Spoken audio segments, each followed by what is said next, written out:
మనోరంజని న్యూస్ ప్రతినిత్యం ప్రజలకు బాసర సరస్వతీదేవి ఆలయం పూర్తి వివరాలు. ఇది సరస్వతీదేవికి అంకితమైన ప్రాచీన ఆలయం.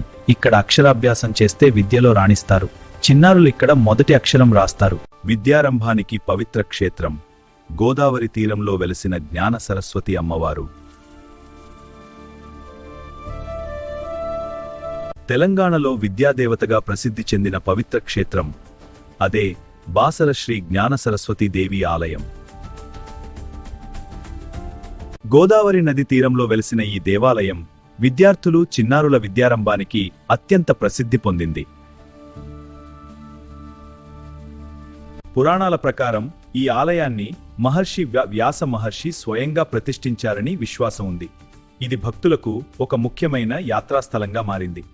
ప్రతిరోజు వేలాది మంది భక్తులు ఈ క్షేత్రానికి తరలివచ్చి అమ్మవారి కృపతో తమ పిల్లలకు అక్షరాభ్యాసం చేయిస్తారు. ఇక్కడ అక్షరాభ్యాసం అంటే కేవలం ఒక ఆచారం కాదు, అది పిల్లల జీవితంలో జ్ఞానానికి తొలి అడుగు. అబ్బా, ఎంత అందంగా షావ్. ధన్యవాదాలమ్మా. వసంత పంచమి, నవరాత్రి వేళల్లో ఈ ఆలయం భక్తులతో కిక్కిరిసిపోతుంది.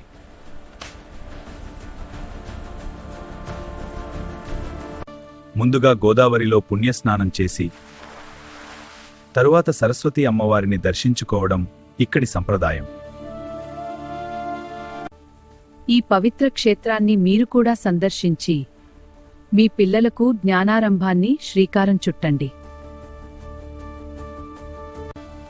ఇలాంటి మరిన్ని ఆధ్యాత్మిక స్థానిక వార్తల కోసం మన ఛానల్ మనోరంజని తెలుగు టైమ్స్ను సబ్స్క్రైబ్ చేయండి.